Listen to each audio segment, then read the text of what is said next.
Bismillahirrahmanirrahim. Assalamualaikum warahmatullahi wabarakatuh. Alhamdulillahilladzi hadana lil Islam wa manna alaina bih wa akhrajana fi khairi ummatin fanas'aluhu at-taufiqa lima yuhibbu wa yarda wal hifdha mimma yakrahu wa yasqat.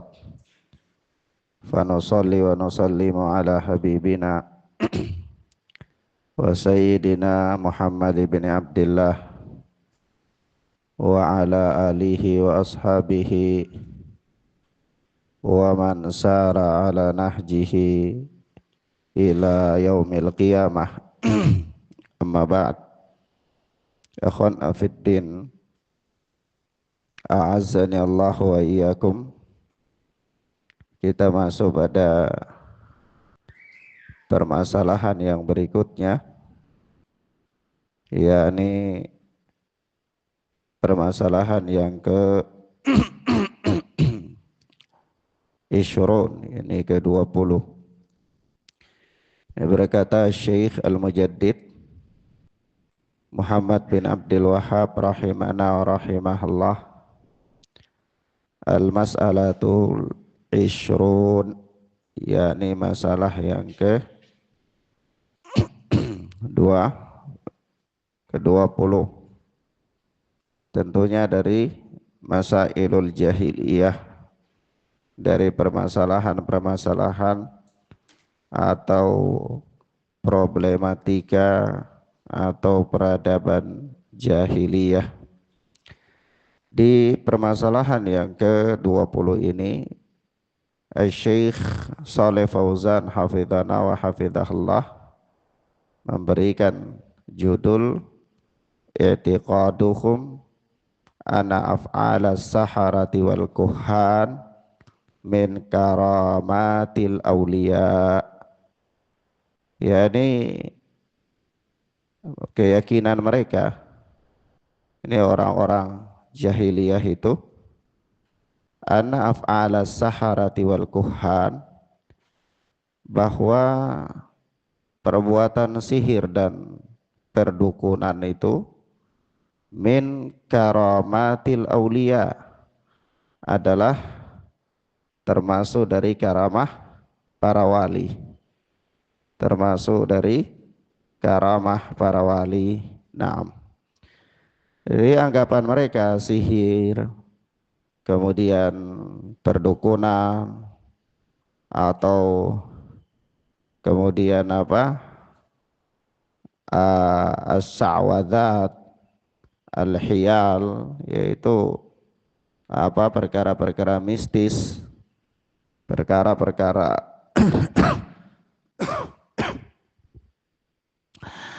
yang demikian itu bagi mereka adalah bagian daripada karamah para wali, bagian dari karamah para wali. Nah, bagaimana kita ketahui bahwa agama yang mulia ini tidak mengingkari adanya karamah para wali, tetapi agama yang mulia ini mempunyai batasan-batasan yang jelas untuk membedakan mana yang dimaksudkan dengan karamah para wali dan mana yang bukan, ya. Naam. Sebab itu kita lihat kata Syekh Al-Mujaddid Muhammad bin Abdul Wahhab rahimana wa rahimahullah, i'tiqaduhum fi makhariqis saharah wa amsalihim annaha min karamatis salihina wa nisbatuhu ilal anbiya kama nasabuhu li Sulaimana alaihi salam. Yani keyakinan mereka tentang makhariq, yaitu perkara-perkara keajaiban-keajaiban, ya, masalah-masalah yang terjadi di luar dari adat kebiasaan manusia, keanehan-keanehan yang disebabkan oleh sihir, wa amsalihim dan yang semisal, wa amsalihim dan yang semisal dengannya, annaha min karamati salihin, bahwa itu adalah bagian dari karamah orang-orang saleh. Wa nisbatuhu ilal anbiya, dan mereka menisbatkannya kepada para nabi, kama nasabuhu li Sulaiman alaihi salam, sebagaimana mereka menisbatkannya kepada Sulaiman alaihi salatu wassalam. Dan ini telah berlalu penisbatan kepada Sulaiman, ya, penisbatan sihir kepada Nabi Allah Sulaiman alaihi salatu wassalam. Tetapi yang menjadi permasalahan di sini adalah pembahasannya itu pembahasan mereka menisbatkan hal-hal keajaiban-keajaiban, keanehan-keanehan yang terjadi di luar kebiasaan manusia, di luar adat manusia, itu dinisbatkan semuanya kepada orang-orang saleh, karamah. Meskipun itu berupa sihir, meskipun berupa hal-hal mistis, ya, dan seterusnya, yaitu semuanya mereka menisbatkan kepada karamah orang-orang saleh.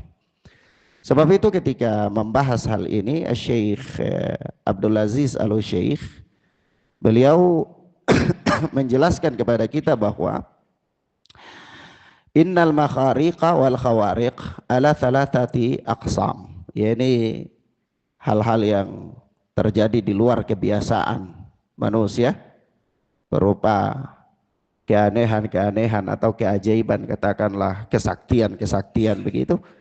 Nah itu yakni ala thalathati aqsam, itu terbagi menjadi 3 bagian kata beliau. Yang pertama, khawariku a'tahallahu jalla wa ala lil anbiya, jadi keajaiban-keajaiban yang Allah berikan kepada para nabi. Kemudian yang kedua, wa khawariku a'tahallahu jalla wa ala lil auliya, yaitu keajaiban-keajaiban yang Allah berikan kepada para wali-wali Allah. Yang ketiga, wa khawariku jarat ala yadi saqafa ala yadil fasaqah wal kuffari wa man kharaja min tariqil anbiya. Yang ketiga yaitu yang terjadi pada orang-orang fasik, orang-orang kafir, ya, yang keluar dari jalan para nabi alaihi salatu wassalam. Jadi 3, yaitu bisa keajaiban-keajaiban yang terjadi pada diri seseorang, itu bisa terjadi pada para nabi yang Allah berikan kepada mereka, kemudian bisa terjadi kepada orang-orang saleh yang Allah berikan kepada mereka, juga bisa terjadi kepada orang-orang fasik, orang-orang kafir, dan seterusnya. Nah, bagaimana membedakan apakah mana yang dimaksudkan dengan karamah, mana yang bukan, dan mana yang selain daripada karamah? Kata beliau, ya rahimana wa rahimahullah, selanjutnya kata Syekh Abdul Aziz, fa'amal ula fahiya al-makhariqul lati jarat ala yadil anbiya, hadihi hiya allati tusamma ayatin wa barahina wa bayyinatin wa mu'jizatin lil anbiya. Nah, jadi yang pertama yang terjadi yang Allah berikan kepada para nabi itu adalah yang disebutkan dengan apa? Mukjizat, disebutkan dengan apa? Mukjizat. Nah, ini kejadian-kejadian luar biasa yang terjadi para nabi, ya, inilah yang disebut dengan apa? Ayat-ayat atau bukti-bukti, keterangan-keterangan yang jelas, dan apa? Mukjizat para nabi. Nah, yang pertama. Yang kedua, apa contoh-contoh ya, nanti sebagian disebutkan oleh Syekh Saleh Fauzan, ya. Tapi ini kita sebutkan kerangkanya secara umum biar kita punya gambaran, ya. Kemudian kata beliau, kata Syekh Abdul Aziz Al-Syekh, wa tsaniyah, dan yang kedua, hiya allati tusamma karamatil auliya. Ini kejadian-kejadian luar biasa itu yang terjadi pada orang-orang saleh atau yang dinamakan dengan karamah para karamah para wali.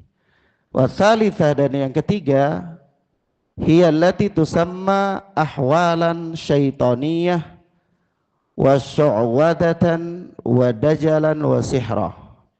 Yaitu apa namanya? Yang ketiga itu yang disebut sebagai apa?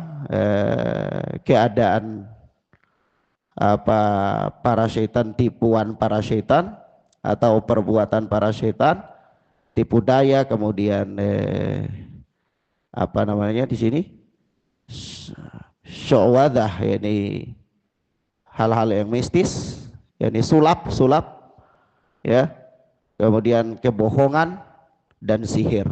Itu yang ketiga. Dia juga keanehan itu, iya. Sihir juga keanehan, iya. Tipu daya.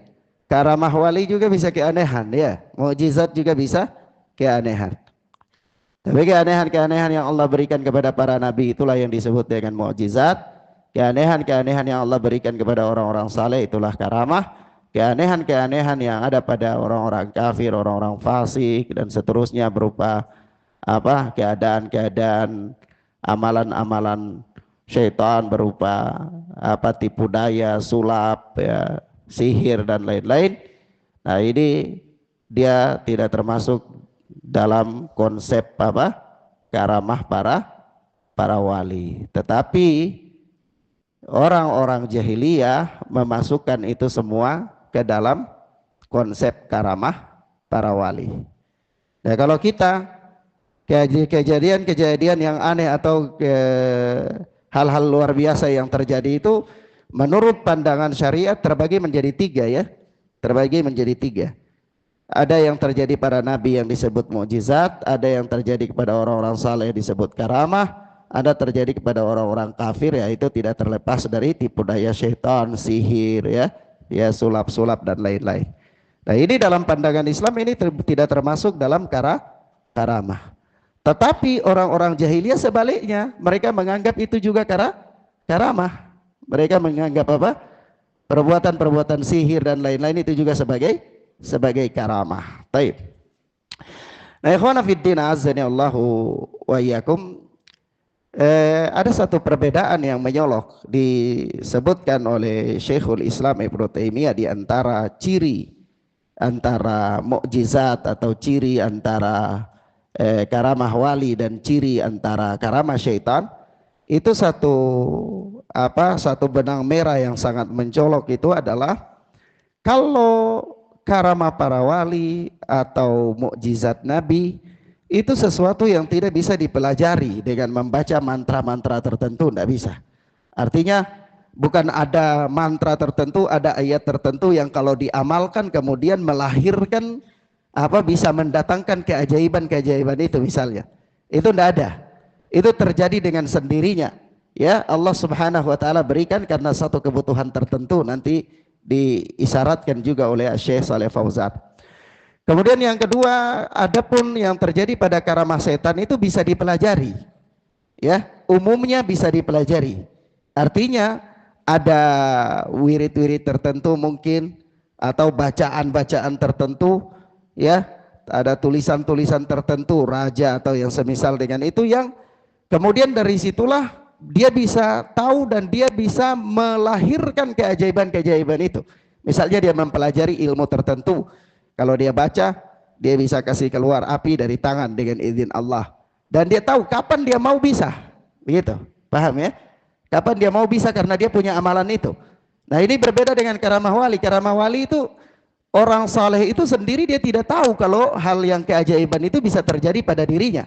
Ya, hanya karena satu kebutuhan Allah memberikan dia pertolongan dengan melahirkan padanya keajaiban itu, atau barangkali karena untuk kebutuhan dakwah misalnya atau kebutuhan kebenaran Islam, maka Allah Azza wa Jalla memberikan dia ya pertolongan yang demikian. Dia sendiri tidak tahu bahwa ada wirid-wirid tertentu yang bisa melahirkan itu. Nah, ini perbedaan yang paling mencolok antara karamah wali dan karamah yang datang dari syaitan. Naam. Baik. Sampai di situ mafhum ya ikhwan. Kita baca keterangan Syekh Shalih Fauzan hafizana wa hafizahallah. Kata beliau, al-makhariq Hiya al-umurul khariqatu lil adah. Al-makharik itu hal-hal yang melampaui kebiasaan. Hal-hal yang melampaui kebiasaan atau hal-hal luar biasa yang terjadi ya pada manusia di luar dari kebiasaan manusia pada umumnya, di luar dari kebiasaan manusia pada umumnya. Wala yaqdiru 'alaiha illallah. Nah, di mana hal-hal luar biasa itu tidak ada yang sanggup melakukannya kecuali Allah Azza wa Jalla. Wa idza jarat ala yadai nabiyyin fahiya mu'jizah. Apabila terjadi pada seorang nabi, maka itulah yang dimaksud dengan mu'jizatun. Ya, mukjizat. Ya, misalnya mukjizat terjadi pada para nabi itu banyak ya. Misalnya pada Nabi Allah Isa yang Allah Subhanahu wa taala sebutkan itu fa'alqa asahu fa idza hiya thu'banu mubin, yaitu ketika apa Musa alaihi salatu wassalam, begitu ya ayatnya ya, ketika Musa alaihi salatu wassalam melemparkan apa tongkatnya itu, asahu, tongkatnya itu, kemudian apa, tiba-tiba tongkat itu menjadi apa, thu'ban, menjadi ular ya. Ya, itu apa, mukjizat yang terjadi pada para nabi. Artinya Nabi Musa itu sendiri tidak pernah belajar wirid-wirid tertentu untuk merubah tongkat itu jadi ular, sama sekali tidak pernah. Iya. Tapi karena memang kebutuhannya pada saat itu, maka dengan itulah Allah Subhanahu wa taala memerintahkan Nabi Allah Musa untuk melemparkan tongkat, maka ketika tongkat itu dilemparkan jadilah tongkat itu ular. Ini kan hal yang luar biasa terjadi. Iya, keanehan yang terjadi kepada para nabi yang tidak ada seorang manusia pun bisa melakukannya kecuali Allah Azza wa Jal. Nah, kalau Allah memperjalankan hal itu, ya mewujudkan hal itu melalui tangan manusia, terjadi melalui manusia, maka lihat aja kalau manusia itu adalah nabi, maka itu adalah mukjizat. Iya, itu adalah apa? Mukjizat. Begitu juga seperti yang terjadi kepada Nabi Allah Isa alaihi salatu wassalam, yakni apa? Menyembuhkan orang yang buta, wa ubriul akmah, jadi menyembuhkan apa? Buta dan wal abras, dan apa? Penyakit sopak, wa uhyal mauta, dan apa, menghidupkan orang yang mati biidnillah, dengan izin Allah Subhanahu wa taala. Begitu disebutkan dalam surat Al-Imran ya, sebutkan dalam surat Al-Imran. Artinya apa? Ini terjadi ya, orang apa namanya, menghidupkan orang mati, suatu hal yang luar biasa yang tidak bisa dilakukan oleh manusia. Tapi dengan itu Allah memperjalankan hal itu, Allah menjadikan hal itu, mewujudkan hal itu melalui apa? Nabi Allah Isa alaihi salatu wassalam. Nah, Nabi Allah Isa ini seorang nabi, maka itu namanya adalah mukjizat. Artinya Nabi Allah Isa itu sendiri tidak pernah mempelajari zikir-zikir tertentu untuk bisa menghidupkan orang mati, itu tidak ada. Iya, paham, mafhum ya? Paham ya ikhwan? Taib.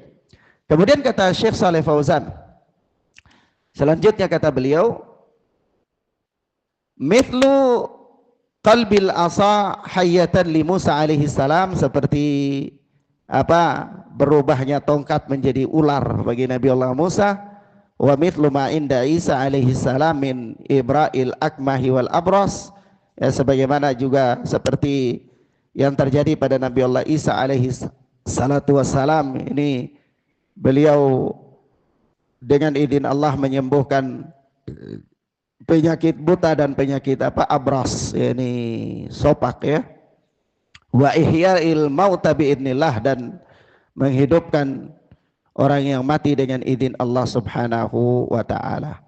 Wa ma a'tahu Allahu li Muhammadin sallallahu alaihi wasallam minal mu'jizat allati a'dhamuha hadzal Qur'anul 'azim. Ya, alladzi a'jazal basyariyata kullaha wa a'jazal jinna wal insa an ya'tu bimithlihi. Jadi, dan apa yang mukjizat yang Allah berikan kepada apa, Nabi Allah Muhammad sallallahu alaihi wasallam itu, dan diantara mukjizat yang paling agung ya yang Allah berikan kepada beliau adalah Al-Quran. Yang apa? tidak ada makhluk pun yang bisa mendatangkan yang semisal dengannya. Ya, meskipun itu jin dan manusia pun tidak mampu untuk mendatangkan yang semisal dengan Al-Quran itu. Jadi kalau bicara tentang mukjizat Rasulullah Sallallahu Alaihi Wasallam juga banyak ya. Ada yang air keluar dari jari jemari di dalam riwayat Anas bin Malik ya. Kemudian juga ada seperti di awal-awal Islam dalam riwayat Ibnu Mas'ud itu ya, ini ketika ayat waqtarabat kisa'ah wan syaqqal qamar itu kan, ya telah dekat hari kiamat dan terbelahlah bulan itu, ya disebutkan oleh Ibnu Mas'ud di dalam tafsir Ibnu Katsir itu bahwa ya bulan waktu itu disaksikan oleh para sahabat itu benar-benar dia terbelah, satu bagiannya di depan gunung dan satu bagiannya di belakang gunung. Ini tidak pernah bisa terjadi. Artinya manusia, kemampuan manusia itu tidak bisa melakukan itu kecuali Allah Subhanahu wa taala. Dan Allah memperjalankan hal itu terjadi kepada Nabi sallallahu alaihi wasallam. Nah, ini juga namanya mukjizat. Tapi dari sekian mukjizat yang begitu banyak, ya mukjizat yang paling agung milik Nabi sallallahu alaihi wasallam itu adalah Al-Qur'an. Iya, Al-Qur'an. Naam.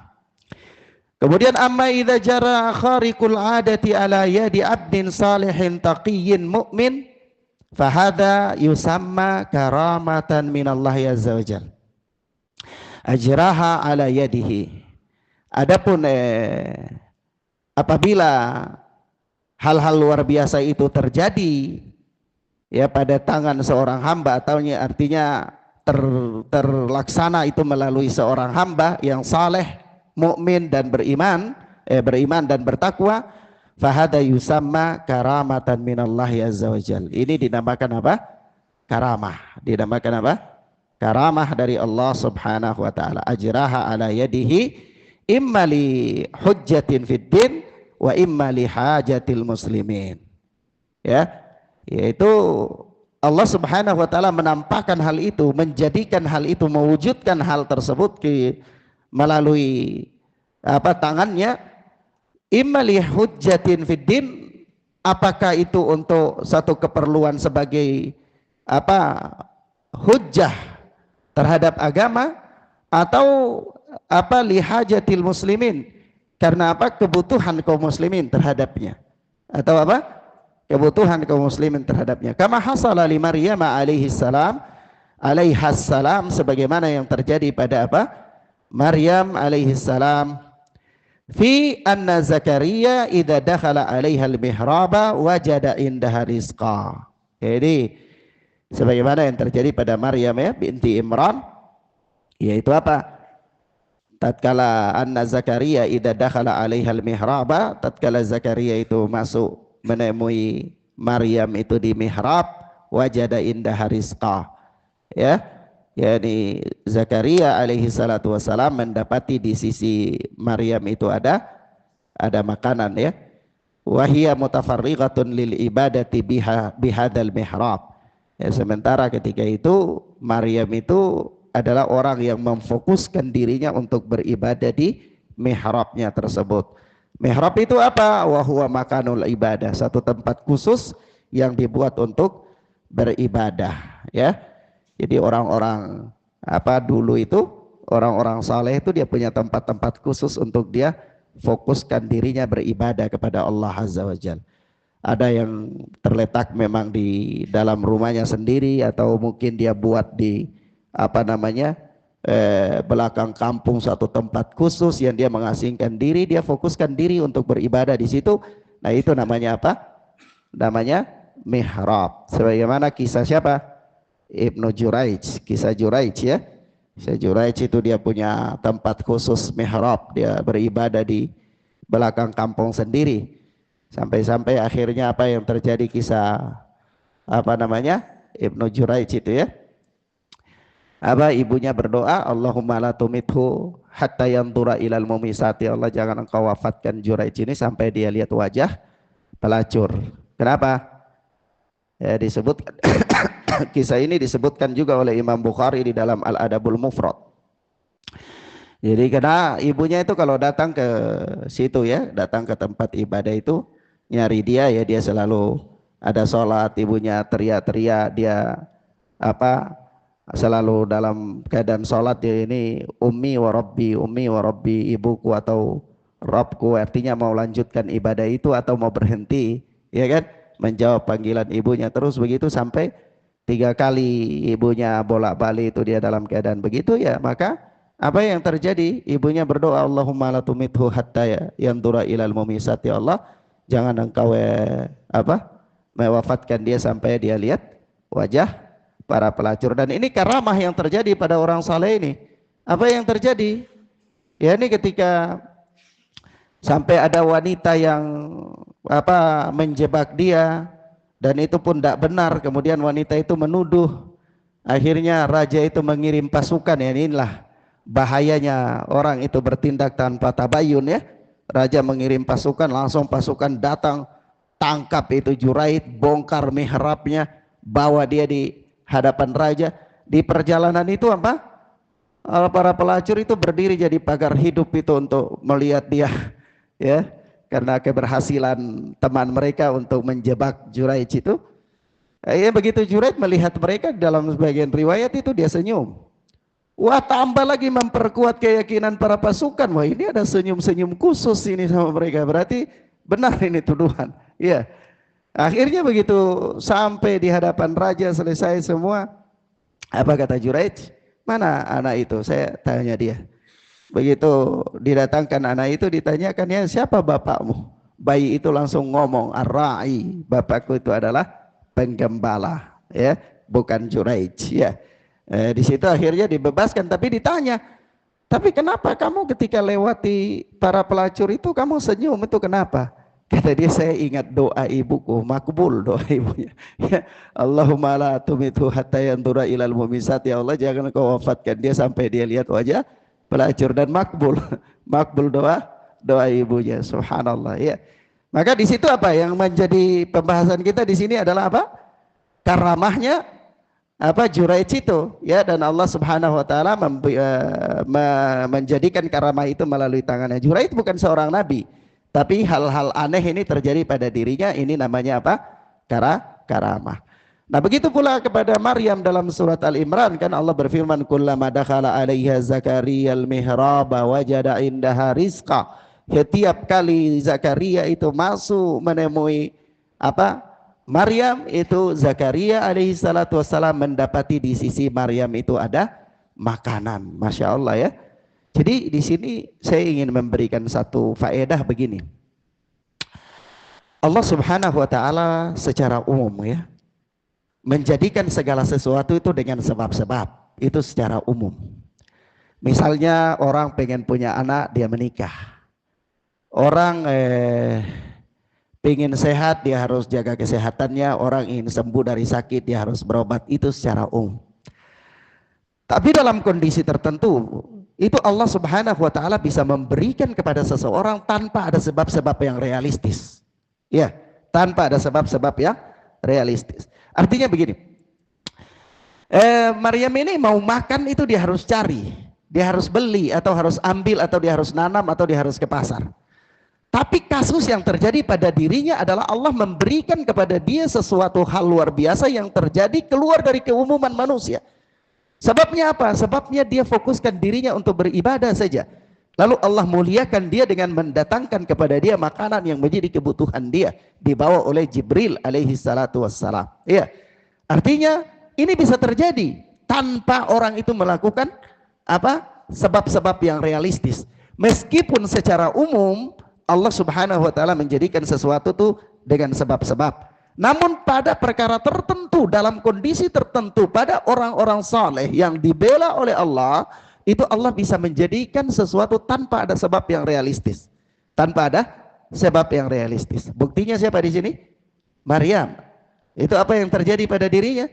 Ya, ini adanya makanan tanpa dia keluar untuk mencarinya. Dan banyak sekali. Maka dari itu kata para ulama begini. Bicara tentang rizki manusia ya. Bicara tentang rizki manusia. Jadi rizki itu ada yang memang dicari dengan melakukan sebab-sebab logis. Ada yang memang rizki itu dicari dengan melakukan sebab-sebab yang bersifat ukhrawi, yaitu ketakwaan. Berupa apa? Ketakwaan. Ada orang dia cari rizki dengan sebab-sebab logis, itu apa, dia mendatangi rizki. Tapi ada orang yang mencari rizki dengan sebab-sebab ukhrawi, maka apa, itu rizki mendatangi dia. Ya, dia perbaiki ketakwaannya, dia perbaiki keikhlasannya, dia perbaiki kejujurannya, ya, dia perbaiki keseriusannya dalam berdoa, ya. Dan bahkan antum lihat ya, Allah Subhanahu wa taala ya, ketika Rasul sallallahu alaihi wasallam menerangkan kepada kita ya tentang apa? Tentang orang yang yutilu safar. Innallaha thayyib la yaqbalu illa thayyib. Allah itu maha baik, Allah tidak terima kecuali dari yang baik. Ya, Allah itu maha baik, Allah tidak terima kecuali yang baik-baik.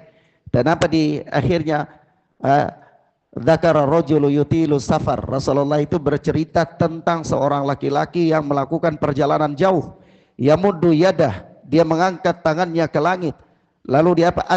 Ash'af akbar, yakni penampilannya berdebu, penampilannya kusut. Yamuddu yadahu ila sama, dia mengangkat tangannya ke langit dan dia berkata, ya Rabb, ya Rabb, ya Allah, ya Allah. Tetapi apa yang terjadi? Masyrabuhu haram, malbas ta'amuhu haram, malbasuhu haram, yakni pakaiannya haram, minumannya haram, makanannya haram. Wa ghudhiya bil haram, dia hidup dari harta yang haram. Fa anna yustajabalah, maka bagaimana doanya mau dikabulkan oleh Allah? Maka di situ kita perlu apa ya kawan? Ketika seorang dia memperbaiki ketakwaannya ya, untuk mencari keridaan Allah, untuk doanya dikabulkan oleh Allah, untuk dimudahkan rizkinya oleh Allah, pertama perkara-perkara yang harus diperhatikan adalah penghalang-penghalang doa itu. Hal-hal yang haram, makanannya, bagaimana kualitas makanannya ini, dia dapatkan dengan cara apa, pakaiannya, minumannya, ya, kendaraannya, dan seterusnya, bagaimana dia mendapatkan itu semua. Supaya apa? Supaya itu menjadi sebab ukhrawi, Allah mendatangkan kepada dia apa rizki dan karunia Allah Subhanahu wa taala. Dan itu merupakan karamahnya orang saleh. Itu merupakan karamahnya orang saleh. Merupakan apa ya ikhwan? Karamahnya orang saleh. Kemudian kata Syekh Shalih Fauzan, wa kadzalika ma hasala li ashabil kahfi minan naumi tawil. Demikian pula yang terjadi pada ashabul kahfi, ya, yaitu mereka apa? Tidur yang lama, tidur yang panjang. Wa baqaihim ala halatihim lam ya'kulil ardu ajsamahum. Sementara kondisi mereka itu seperti keadaan mereka awal tidur. Dan apa? Jasad mereka tidak dimakan oleh tanah. Coba antum bayangkan, orang dia tidak berpindah dari satu tempat dan dia tidak makan, tidak minum, dia berada di satu tempat begitu saja 3 bulan lamanya, tidak usah 3 bulan lamanya. Kira-kira antum bisa membayangkan dia jadi apa? Dia sudah jadi tanah. Ini dia mati, daging-dagingnya sudah meleleh, tulangnya mungkin juga sudah apa? Hancur, iya kan? Tapi ashabul kahfi itu mereka tertidur dalam apa? Ratusan tahun lamanya. Tapi apa? Jasad mereka ketika mereka terbangun itu masih sama dengan awalnya. Ya, apakah mereka pernah mempelajari satu zikir kesaktian yang membuat mereka bisa tidur panjang dan tidak terjadi apa-apa pada diri mereka? Tidak ada sama sekali. Tapi apa? Ini terjadi pada diri mereka. Allah memperjalankan karamah itu pada diri mereka, orang-orang saleh. Orang apa? Saleh. Walam yahsul fi hayatihim khalal, dan tidak ada sedikit pun kekurangan pada kehidupan mereka, tidak ada. Jadi misalnya begini, jangankan kita itu tidur ya, kita kalau bergerak saja setiap hari, kalau kita tidak makan 2 bulan, itu pasti sudah tinggal tengkorak. Iya, pipi-pipi kita sudah tulang-tulangnya keluar, matanya ke dalam dan seterusnya. Ini ashabul kahfi tidur ratusan tahun, bangun masih segar bugar, tidak ada yang kurang pada tubuh mereka. Kondisi kalau mau ditimbang berat badan mereka ketika tidur dan bangun itu sama aja. Masya Allah ya, luar biasa sekali. Maka apa yang terjadi? Hada min karamatil aulia. Ini merupakan apa? Karamah para wali, merupakan karamah para wali. Dan ikhwan, azani Allah wa iyyakum. Itu kalau kita lihat ya, bahkan apa? Rasulullah sallallahu alaihi wasallam bersabda dalam hadis qudsi yang dikeluarkan oleh Imam Bukhari ya, bahwa apa? Innallaha qala man adali waliyan faqad adantuhu bil harb. Barang siapa yang memusuhi waliku, maka aku umumkan perang terhadapnya. Kata Allah Subhanahu wa taala dalam hadis yang dikeluarkan oleh Al-Imam Bukhari rahimahullah, hadis qudsi. Jadi, Ustadz, kalau begitu bagaimana kiranya Allah memberikan kepada kita karamah? Ya kalau antum ingin mendapatkan karamah, ya misalnya karamah apa? Doa antum makbul. Begitu doa makbul, begitu doa makbul. Karamah apa bukan tuh? Karamah. Ya. Kemudian ada hal-hal yang memang Allah Subhanahu wa taala selalu memenuhi apa yang antum inginkan, hajatkan padanya. Allah mudahkan seluruh urusan antum. Itu karamah apa bukan? Itu karamah. Tapi bagaimana itu bisa terjadi? Jadilah Anda orang yang saleh, jadilah Anda orang yang bertakwa, jadilah Anda seorang mukmin yang benar dan lurus. Niscaya kekaramahan itu akan ada pada diri Anda. Karamah itu akan ada pada diri Anda. Kenapa? Karena Allah Subhanahu wa taala akan memberikan karamah itu kepada orang saleh, orang mukmin, orang bertakwa sesuai dengan kebutuhan dia. Sesuai dengan apa ya, ikhwan? Kebutuhan dia. Saya pernah mengalami satu peristiwa yang luar biasa sekali. Itu kurang lebih pada saya sampai hari ini teringat dan saya begitu yakin dengan dakwah yang mulia ini. Itu kurang lebih pada tahun 2008. Ketika itu saya ingat bulannya persis, bulan Agustus. Saya ketika itu mendapatkan undangan untuk ceramah di Makassar, di satu daerah itu namanya Kerong-Kerong, kalau Anda salah ingat ya, di Makassar itu. Jadi pada tahun 2008 bulan Agustus itu saya ingin mendapatkan undangan di sana dan saya ingin pergi. Saya sudah bertekad saya ingin pergi.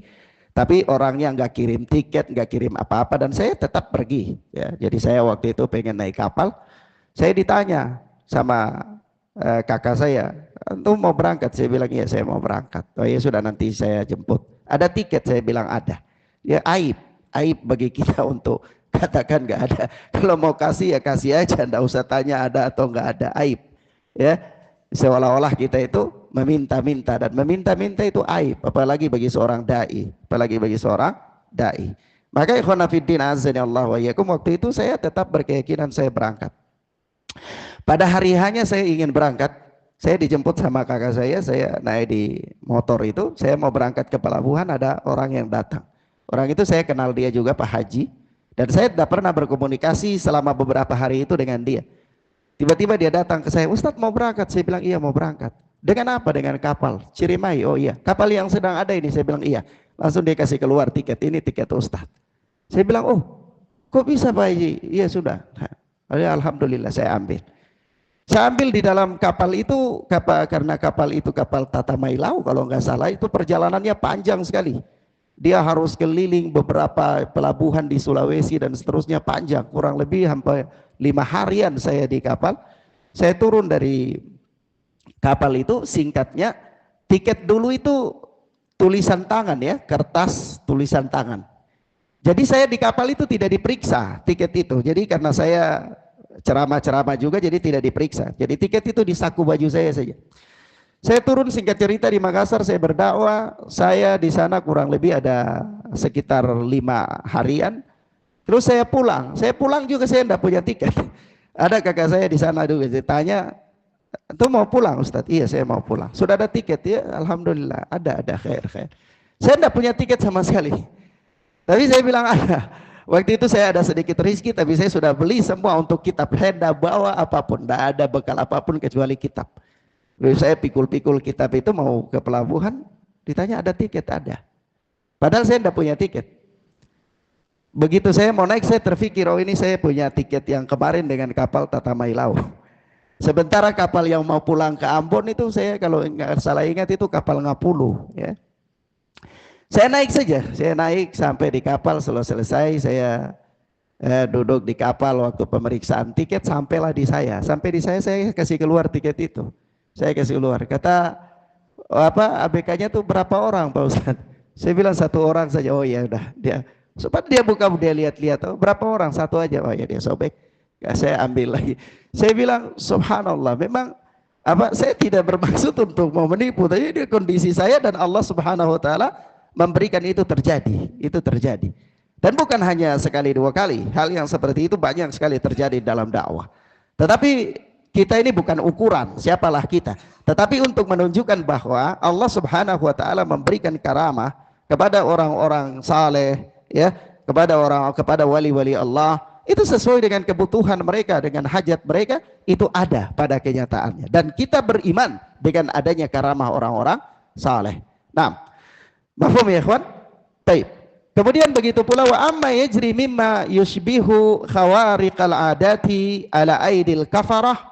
Adapun hal-hal keanehan luar biasa di luar kebiasaan manusia yang terjadi itu pada orang-orang kafir, ya, kalau terjadi pada orang-orang kafir, min af'ali syayatin fahiya tu'tabaru minasya'wadati wal hiyali was-sihri takhyili au min a'mali syayatin. Ya, kalau hal-hal seperti itu terjadi pada orang-orang kafir, ya dia termasuk dari perbuatan-perbuatan setan itu, maka dia dianggap sebagai perkara mistik, tipu daya, sihir yang bersifat takhyil, au min a'mali syaitan, atau merupakan amalan syaitan. Sihir takhyil, sihir itu begini, ikhwan. Kenapa ada sihir yang bersifat takhyil? Kalau bicara tentang sihir, pada umumnya sihir itu ada dua. Ada sihir hakiki, ada sihir takhyil. Ada sihir hakiki itu benar-benar terjadi, nyata, itu nyata. Ya, sihir. Tapi ada sihir takhyil. Itu sebenarnya tidak nyata, hanya sebuah hayalan. Hanya sebuah hayalan. Sebagaimana yang terjadi kepada penyihir-penyihir Fir'aun. Ketika penyihir-penyihir Fir'aun melemparkan tali, ya, kata para mufassir, itu tali itu tidak berubah secara hakikat menjadi ular, tidak. Tali itu tetap tali. Hanya saja apa yang terjadi, dihayalkan dalam indera manusia, dia menjadi ular-ular. Dia menjadi ular-ular. Maka ini namanya sihir takhyil. Sihir takhyil. Jadi sihir itu ada takhyil. Ada orang terkena sihir, itu dia duduk-duduk begini, dia bisa lihat seperti lautan. Ya, saya pernah hadir di kajian saya waktu saya masih di Jayapura, di Sentani. Itu ada seseorang yang dia sudah menderita sihir takhyil ini sekian lama sekali. Dia datang ke saya minta berobat. Saya bilang, aduh, saya ini bukan tukang berobat, tapi antum datang aja kajian. Jadi awal-awal dia datang kajian itu ada duduk-duduk, tiba-tiba dia keringat, takut. Dia cerita apa? Dia lihat di situ semua jadi seperti lautan. Ya, saya suruh datang lagi. Datang dia lihat lain lagi, besok, tapi alhamdulillah lama-lama dia sembuh dengan sendirinya. Lama-lama dia sembuh dengan sendirinya. Ini hayalan. Ini hayalan. Sihir ini namanya hayalan. Seperti orang yang memisahkan pasangan suami istri. Seorang suami dia benci sekali pada istrinya, seorang istri dia benci sekali pada suaminya. Kenapa? Nah, pada saat itu dia dihayalkan hal-hal yang buruk bagi pasangannya tersebut, sehingga lahirlah kebencian. Itu takhyil. Itu namanya? Takhyil. Tapi ada sihir yang juga memang hakikatnya terjadi. Mafhum ya ikhwan? Paham ya? Taib. Ala kulli hal, demikianlah Ahlus Sunnati wal Jamaah membedakan karamah para wali, karamah syaitan, dan mukjizat. Namun orang-orang jahiliyah, sekali lagi, mereka menyandarkan perbuatan amalan-amalan setan, sihir dan lain-lain itu kepada para nabi. Poinnya apa? Poinnya di antara kebiasaan orang-orang yang menyimpang itu menyandarkan kebatilan kepada al-haq. Menyandarkan kebatilan kepada al-haq. Supaya apa? Supaya kebatilan itu juga laris. Supaya kebatilan itu juga laris. Sihir disandarkan kepada para nabi supaya sihir itu laris. Ya, sihir itu disandarkan kepada karamah para wali supaya sihir itu laris. Makanya dinamakan onda, ini bukan ilmu hitam Ustadz, ini ilmu putih. Ilmu Ilmu putih. Disandarkan kepada karamah para wali. Taib ilahuna ikhwana fiddin azani Allah wa iyyakum. Demikianlah yang bisa kita sampaikan pada pagi hari ini, mudah-mudahan bermanfaat bagi kita. Allahumma arinal haqqa haqqan warzuqna ittiba'ah wa arinal batila batilan warzuqna ijtinabah. Wa sallallahu ala nabiyyina Muhammad wa ala alihi wa sahbihi wasallam. Subhanaka Allahumma wa bihamdika asyhadu an la ilaha illa anta astaghfiruka wa atubu ilaik.